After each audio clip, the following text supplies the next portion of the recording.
Welcome back, everyone, to another episode of College Hockey Talk. I am joined here today by former Boston University captain Sammy Davis. Sammy was also the first overall pick in this year's NWHL draft by the Boston Pride.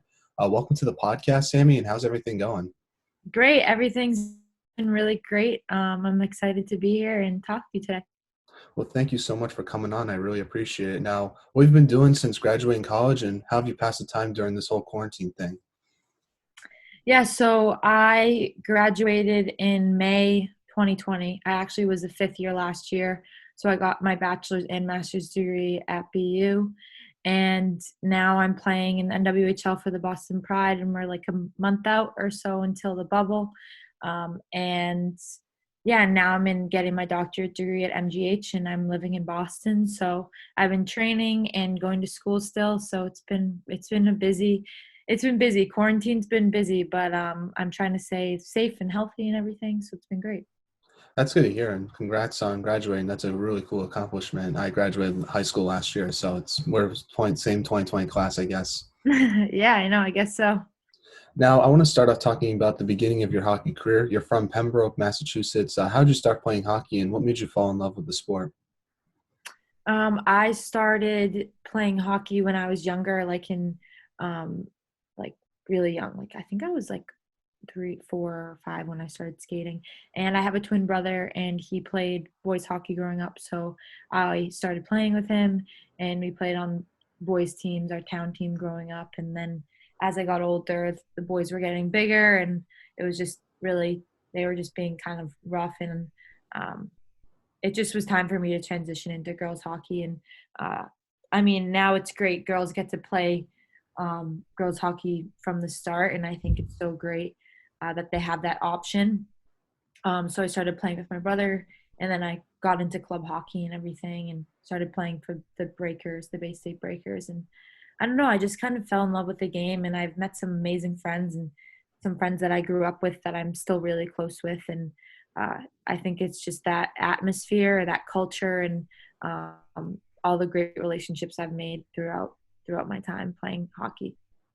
Yeah, did you have like a favorite particular player growing up that you try to emulate your game after their game? Oh, man. I mean, it's so different. Like growing up, I always realized a lot of the Bruins players because we saw on TV. But that's changing. Now we get to see girls more and more. I think growing up, I loved watching, or I loved reading and watching and seeing like those USA players. So like Kami Granato and Angela Ruggiero and AJ, and just that whole team was so amazing. So I think just um, watching them play and kind of watching them fight, and they're still fighting for to be seen. And just growing up seeing them, I think that's been really great. And I hope for the future that girls can kind of idolize us and not just like idolize guys like when I was growing up. Yeah, and before Boston University, you played for the Bay State Breakers, like you were just mentioning. How did you get the opportunity to play there? I just like my sister actually played. I have an older sister that played college hockey too, and she played there. So that's when we kind of like I heard about it. So I just kind of tried out for the team, and I started playing on that for that club, and I played there for since I was like 11 to for like 8 years or so, and I loved it, and it just was so great. Yeah, and how did your time with the Breakers help prepare you for college hockey? Um, yeah, it was. I mean, with them and playing at Tabor, I think that really helped me to um, prepare me for just playing college hockey, the compete level, and the culture that we built, and the friends I made, and the coaching staff. I think it just taught me to work hard and learn your role and be able to adapt and adjust to kind of college hockey. Yeah, and you also played for the USA under 18 team, where you won gold in 2015. Talk about that experience and getting the chance to represent your country on that type of national stage. Yeah, that was an amazing experience. That was an amazing experience. Um, I'm so grateful I got to represent my country and be able to do that with my team. And I know that I think it was like 3 or 4 years previous they kept winning, getting in second and winning silver, and finally we kind of broke that streak. And I think that just the team we had was so amazing, and everybody kind of, the coaching staff was amazing. And we really talked about like owning your role and building a culture and building a team that like we were solely focused on winning gold medal. And I think that that's what, why we won. And to be a part of that team and be able to um, have that experience. I'll never forget that night. I'll never forget that game. I'll never forget when Jinsey scored. It was just, and all the girls, we still talk today, and we will share that bond forever. And I think it's just, I'm really lucky, and it was great. Yeah, what was it like to compete with that type of competition with the USA team, and how did that help your hockey development? Because, like you just mentioned, you played with Jinsey Dunn, who's obviously a great defenseman, and went on to have a great college hockey career. Yeah, I mean, you get to learn so much about everybody comes from different parts of the U.S. and we all are exposed to so many different coaches, so many different coaching styles and drills and techniques, and it's really great because we're there and we're all on the same team together finally, and it's just you all, when you have this common goal, you all want to work together, so you're willing to help and share anything that you've learned. And I think that that's something really great. And just those experiences to play with the best players at my age and in the country at that time was helped me so much in college because uh, like just the intensity of play um, was was was high. So I was able to experience that and be able to go into college feeling kind of prepared and exposed to that kind of hockey. So Yeah, transitioning now to your recruiting process, what was that like for you, and why did you choose Boston University at the end of the day? yeah, I mean, my recruiting process, I was looking at like a bunch of schools, and I was kept going back to BU, and I kind of always knew I really wanted to go to BU. And BD reached out to me, and I took a tour on campus, and I went back and visited a second time, and I automatically knew that I wanted to go to BU. And I went to, when I was younger, I went to like the summer camp, and I always wanted to represent Boston and be close to home. Um, and it was so great. And the recruiting process was really great, and everybody's recruiting process is really different. And I really can't complain um, with how mine went, and the place that I chose. And I would never ever go back in it again. And I'd recommend BU to any girl that wanted to play college hockey because I had the best experience and the coaching staff was amazing. I mean, I went there for a fifth year and they took me in with open arms for another year. So I really can't say anything bad about my experience. Yeah, and you were mentioning how Coach Brian DeRocher recruited you. What was it like to play under him, and how did he help your hockey development throughout your time in college?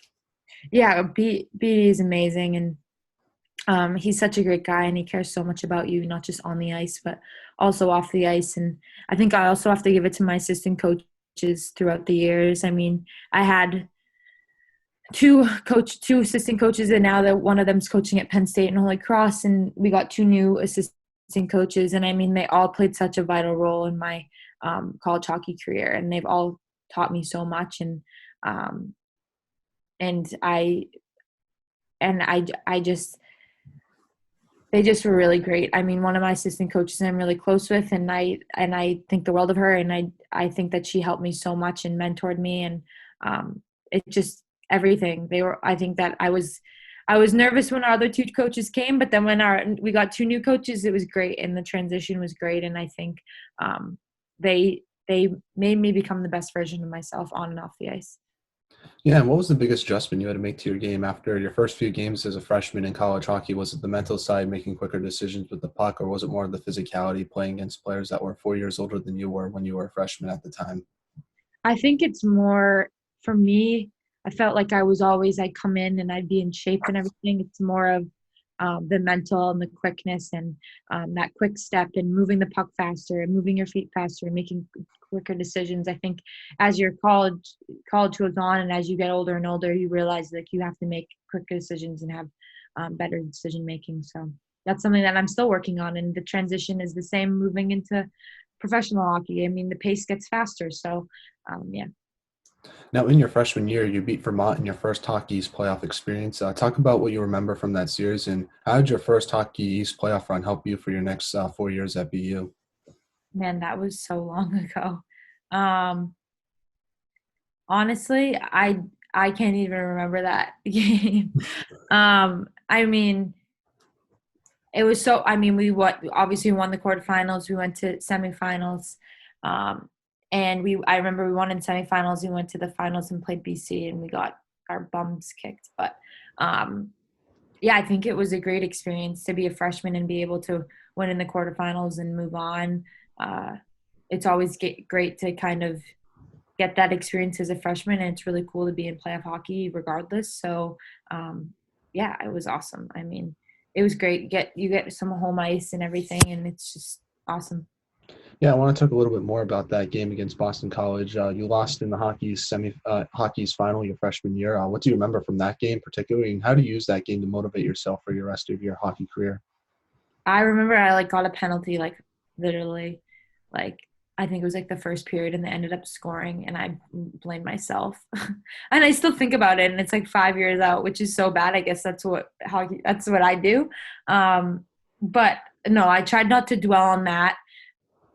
Obviously that was in the back of my mind for a while. Uh, it's a team sport though, so you can't really like blame yourself for it. But I think just kind of them beating us motivated us to want to get farther the next year and the year after that and kind of get back to that position because we were so close to making it to NCAAs that year. And we still, for all the 5 years I was there, we were, and we just kept missing it. And it's not that it haunts me now, but and I don't regret or wish I could go back, but I wish that we did. I wish I got that experience to play in NCAAs. I think that every college hockey player dreams that and wants that. And yeah, I hope BU gets that this year. Yeah, and in your sophomore year, you beat some very good ranked opponents during the regular season, including the second team in the country, Minnesota. My question is, what's it like to be a part of those upsets as a player, and how does it help your team bonding for the regular season, especially beating good opponents like that? Yeah, I remember beating Minnesota, and that was like so crazy. They came out to play us, and we swept them, and um, it was so crazy. It was so cool. And they have some Olympians on their team right now and or they did when we were playing them. And it was awesome. And it brought our team together and we were celebrating and having fun. And it's obviously good for the like our record and everything and for NCAA and standings and everything. So I mean, yeah, when you beat a big team ranked higher than you and you can move up. I mean, obviously you're celebrating and enjoying that weekend, but then you get back to work on Monday, and the focus is the weekend after that. You know. Yeah, and you got to host the hockey's playoffs your sophomore year as well. What was it like playing in front of your home fans during that playoff run, and how did it help your team? Because you guys did pretty well. You made it to the semifinals against Northeastern. Yeah, that was great. I mean, playing at home in Hockey East is really awesome, and being able to host that tournament is great. And we had a bunch of family and friends come, and I think that that's always a lot of fun.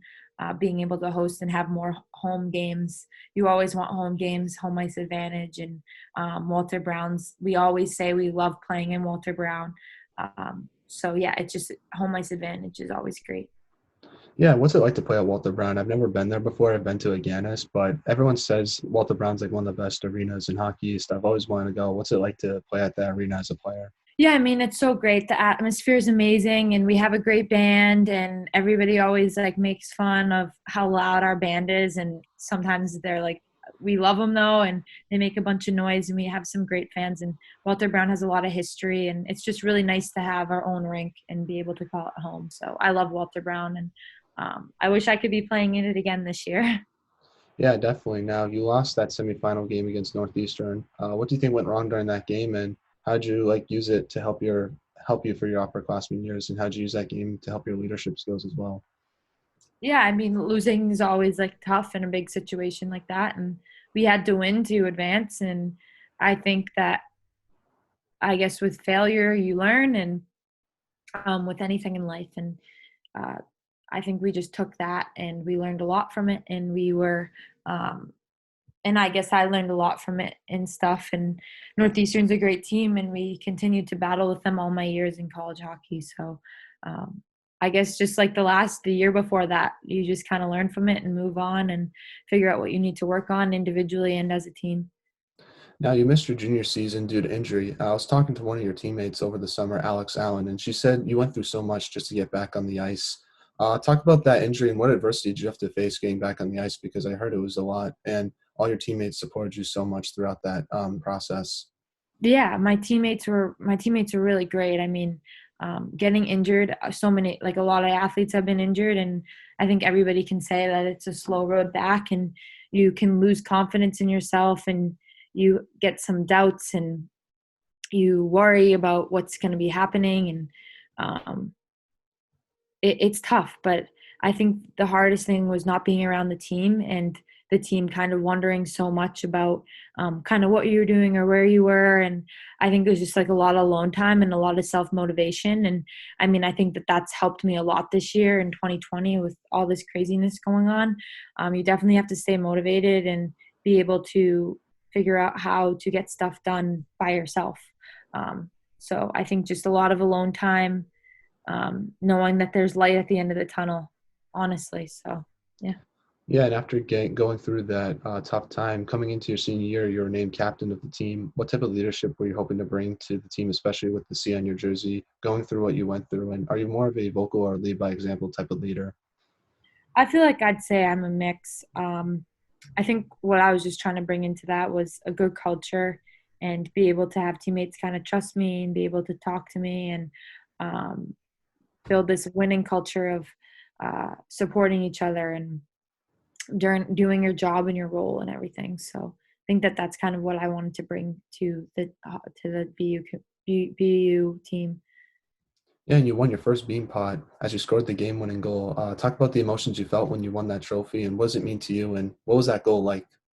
Yeah, that was awesome. That was that I'll never forget that night and winning the bean pot. That was so amazing. We finally broke our streak, and honestly, I'll that was probably one of my favorite college hockey games. We were on the ice till like midnight and celebrating, and a lot of our families were there, staying up super late, and um, it was just such a great moment. And after coming off of a year from injury, I think that it just kind of solidified how hard I worked, and and it just made me really really realize like, wow, I put in all this effort and now it's finally showing, and I'm finally getting the reward and that I have been wanting. So yeah. Yeah, what's it like to play at those Beanpot games? Because being from Boston, it's one of the best Februarys of the year. You know, you always look forward to it, and I feel like people who aren't from Boston don't understand just how awesome it is. What's it like to be a player in those games? And you obviously won one in overtime, like you were just talking about, but you lost one in overtime as well this past season. So talk about being on both ends of losing and winning a Beanpot and just being a part of those atmospheres. Yeah, I mean, I think we talked about it a lot. Like losing is kind of a part of the game, and but also winning and being a part of the Beanpot when you're a Boston team. It's like bragging rights, and everybody always looks forward to it. And I think it's one of the it's so much fun, and I always enjoyed looking forward to the Beanpot. It was one of my favorite times of the year, and it's so great. It brings all the best Boston athletes together and makes us compete on such a great stage. So Yeah, and you played your final collegiate game against Maine. What emotions were you feeling knowing you played your final college game, and what was that like for you? Because that's obviously such a sad day. yeah, I mean, you never really know what's going to come. You always like see that you you always compete as hard as you can. You always think you're going to win. You always want to win. You always strive to win. So that was a really tough day, kind of accepting that. And it took me a while kind of to accept the fact that, I'm done playing college hockey and that's it. I'll never put on the jersey again. But I mean, everything comes to an end, and you kind of have to move on. And but yeah, I mean, there's really no words. It's tough. Yeah. Yeah, and what do you overall take away from your college hockey experience with Boston University? I think overall, I had an amazing experience. I learned so much. Um, I kind of grew. I learned about my work ethic, who I want to be as a person on and off the ice, how I want to be treated. Um, yeah, I mean, there's I learned a lot at BU. Yeah, and how did you balance both academics and hockey at such a high level at such a prestigious university? Because you've had a lot of academic success as well, like you were just talking about earlier on the show. What advice do you have for people like me who are currently in college? How to balance both of that aspects of being a student athlete, and how did you balance both of that as well? Yeah, being a student athlete or just a student or not like just in general, it can be really hard kind of balancing it all. But I think building a routine, having a schedule, sticking to the schedule, being true to what you believe in, um, and how you want to be portrayed, I think is so important.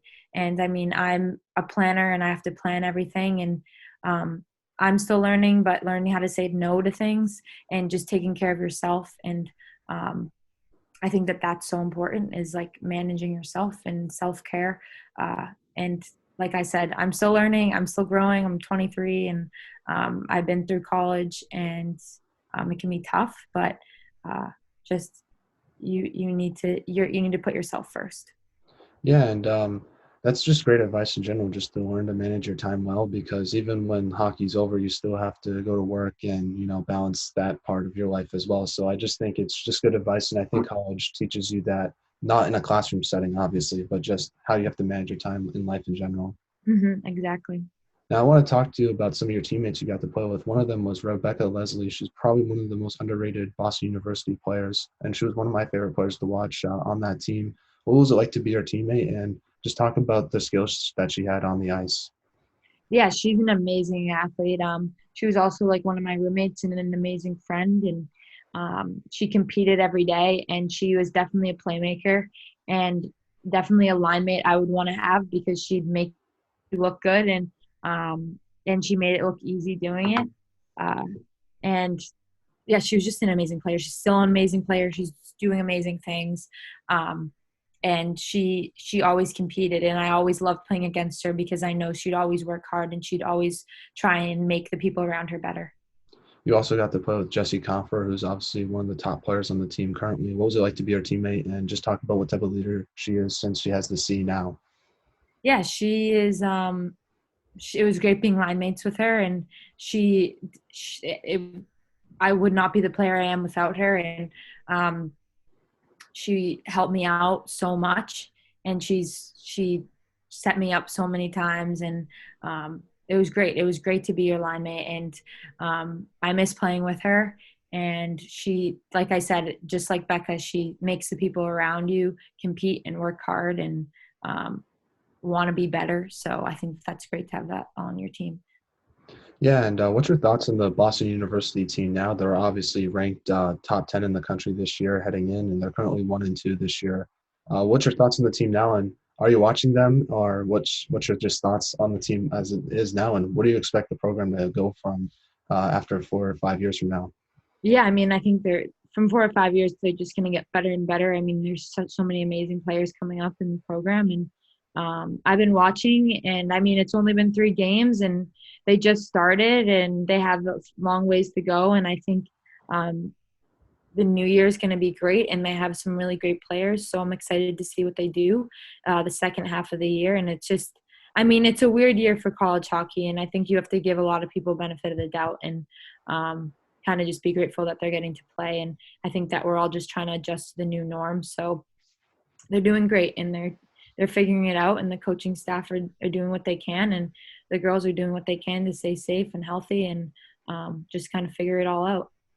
Now, another question I want to ask you is it weird to see someone else wearing your number? Because obviously, when the new freshmen come in, they take some of the old seniors' numbers. Is it weird seeing that, or is it just like it happens since, it's a college hockey thing, I guess? Yeah, I think like I've been watching the games online, so I know one of the sophomores took my number, and I think it's great.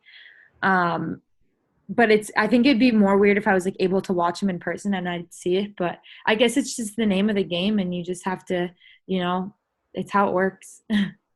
Now, speaking of this summer, you were drafted number one overall in the NWHL. What was the draft? What's the draft process like in the NWHL, especially this year since it was all virtual? And What was your reaction finding out you're going to Boston, number one overall, and having John Buccigross announce that pick? Yeah, that was really cool. I mean, I think in general it's normally virtual, which I hope in the future for women's hockey it changes. But I mean, yeah, it was great, and they did a really good job of announcing everything and kind of getting picked by Boston. I knew I was going to go to Boston, and I chose to stay here. And um, obviously, there was a lot of factors that went into it, but I'm happy with my decision. It's been really great since then. So yeah. Yeah, what's it? What led you to play in the NWHL? Because I know some women's hockey players go play on in the PWHPA, or some go on to play in Europe. What made you want to play in the NWHL? Well, I'm actually currently in Boston, like getting my doctorate degree, like in occupational therapy. So I just kind of needed a place to play that can develop my game and make me a better person on and off the ice. And that was like local. So this was definitely like just logistically and just team wise, just it was just the smartest decision and something that would benefit me. Yeah, what's it been like to prepare for this upcoming NWHL season, especially since it's going to be in a bubble in Lake Placid? And how have your teammates helped your transition into professional hockey? Yeah, it's been really great. I mean, this year's been tough with all the COVID protocols and all the ups and downs and when you can skate and when you can't skate. So I wouldn't say that it would be easy, but we're making it work and we show up and we compete when we have practice. And it's been great just to kind of get on the ice and use that as an outlet. So Yeah, what are your expectations heading into the NWHL season, and what challenges are you expecting to happen in the bubble, and how do you plan to overcome it? Because I know some NHL players are talking about their experience in the bubble, both positively and negatively, and what do you expect in that type of situation? I think going into the bubble, I'm trying to just have a positive mindset and just be grateful that we get to play and experience this just because we haven't been able to play in so long. And there's going to be a lot of good that comes out of this. So, um, yeah, I think that obviously there's going to be challenges. The other teams are going to be great, but I just need to focus on myself individually and on my team. And that's all that I can do is trust the process and just focus on those two things. Now, another announcement that the NWHL made, which is awesome, is the final is going to be broadcasted on NBC Sports Network. Just talk about that announcement and just how it's going to help grow women's hockey. Yeah, it's so amazing. I mean, we talked about a little bit before about like having idols and um, like looking up to guys players, and I think we talk a lot about like if you can see it, you can be it, and um, she's worth watching and all that stuff. I think that it's just really great for the younger generation to see women playing and competing on the big stage and um, being seen, and that we are making this work, and that a 2.5 week season is definitely does not compare to an NHL season. And that's something that needs to be changed. But hopefully in the future it will. And this is definitely a great step in the right direction. So it's Yeah, awesome. another thing I was reading about you was what you were doing for the Travis Roy Foundation, donating money from your jersey sales to that foundation. What does the Travis Roy Foundation do, and what made you want to donate your jersey sales to that foundation? Yeah, I mean, so Travis went to my high school and then he went to BU, and I always thought that he was such an amazing person, and I always like idolized him, and um, I always thought that he put others before himself, and I just really thought that um, I always tried to do something for him every year, and one of my old teammates actually interned with him, and I just thought that somebody else could benefit from my jersey sales more than I could. And it's just something that I've been wanting to do. And it's just been a really crazy time. And I wanted to figure out a way that I could give. And this was a way that I could give and give to somebody I care about and love. And through something I love to do. So it just was like the perfect match. Yeah, and have you met Travis before, and what was your relationship like with him? Yeah, I met Travis. He gave my commencement speech in 2015, and then I volunteered for his foundation for like a wiffle ball tournament and a few other things. And um, I always, I wouldn't say that we were like very, very close, but he was always very kind to me and cared. And he always said if I ever needed anything, like he just always put people in front of himself. And I just thought that he was. An amazing person. He gave so much, and I don't even know how much he had to give, which I thought was very special. Yeah, he was such an amazing human, and that news was obviously tough. But what he's done for spinal cord research in the medical community was amazing, and I've seen him all the time when going to Aganis, watching some of the men's games. So it was just a sad story. Now you also took a polar plunge as well in the water. How cold is that water, and what do those plunges mean to you, especially since you got to do it with guys like Chris Wagner on the Bruins and other people as well? Yeah, I mean, it was such a special experience, and I talk about how much I feel like I've gotten more out of it than the Travis Roy Foundation has. And it's just been great. I've been able to spread awareness and have people that I love join me, and it just got so much bigger than I could have ever imagined. And I feel like the plunges like became therapeutic and became part of my day. And it was just really a great experience. And we raised a lot of money. And Jenna and I'm so proud of Jenna, and she's still plunging. And I think it's just really great. Yeah, how cold is that water? I know in December it can get pretty cold. So how'd you like try to manage that because it can get pretty cold?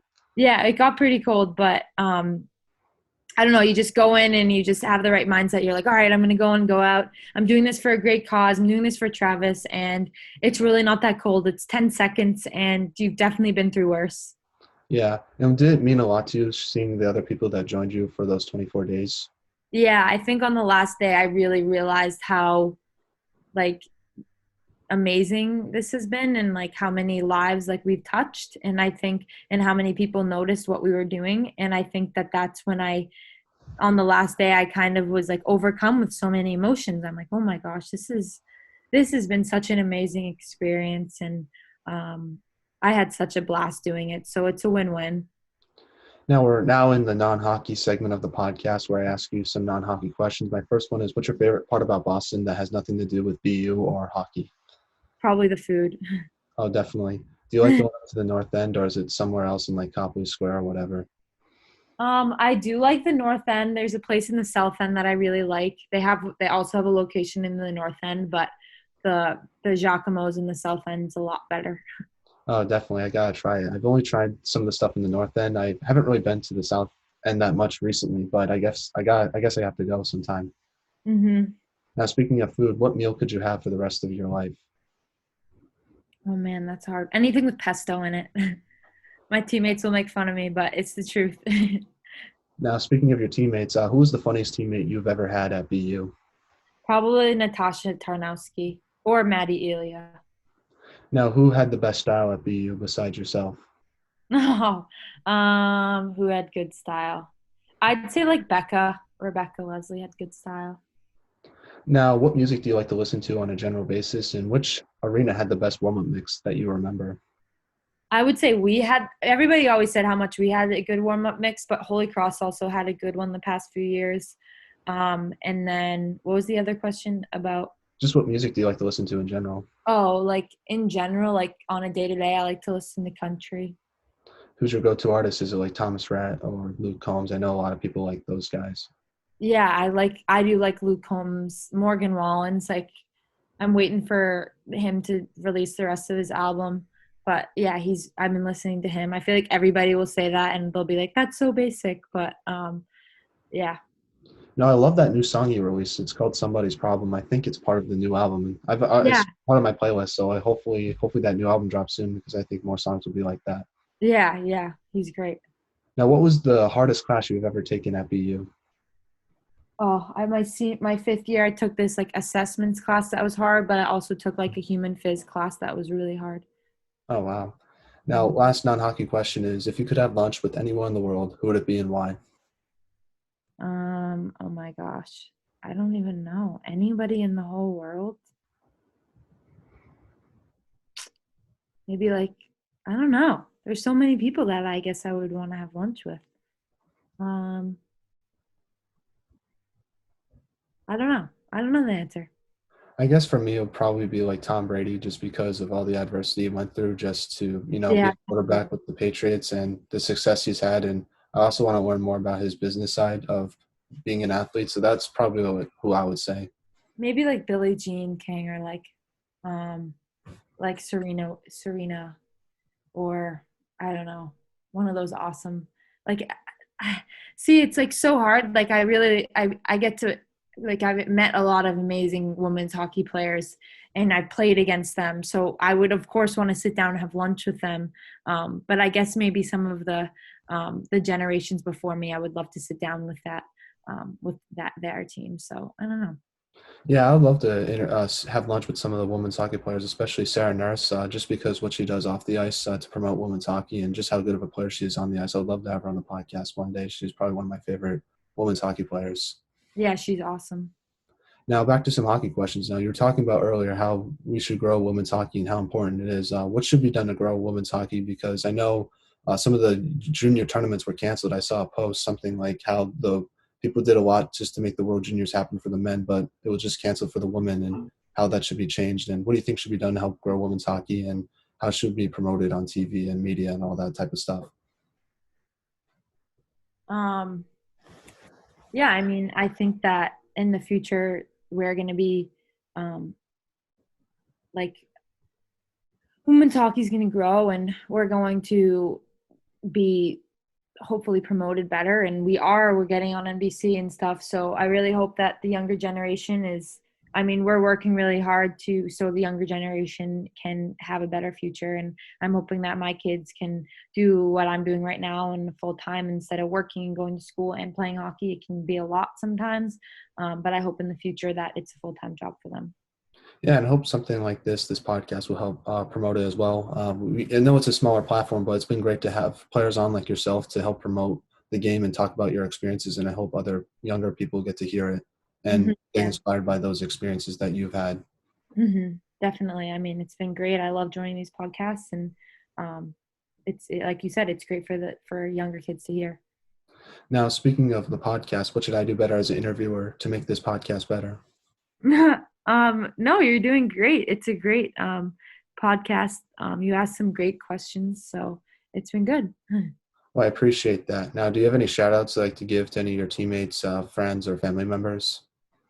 Um, yeah, I guess shout out to my mom and dad and my brother and sister. I guess all the teammates that I mentioned in the podcast and the ones I didn't. I love you guys. I miss you guys. I miss playing at BU. So yeah. Well, thank you so much, Sammy, for coming on the podcast and talking about your athletic achievements with Boston University. I really appreciate it. I hope you have a great rest of your season with the Boston Pride and stay safe. And we'll love to have you back on the podcast. And I just want to let you know that you were one of my favorite players to watch at BU. And it really means a lot that you came on here to talk about your experience there. Yeah, definitely. Let me know if you need anything. It was so awesome. No problem. Have a great day. Take care. Bye. Yeah, you too. Happy New Year. Bye. Happy New Year. Bye.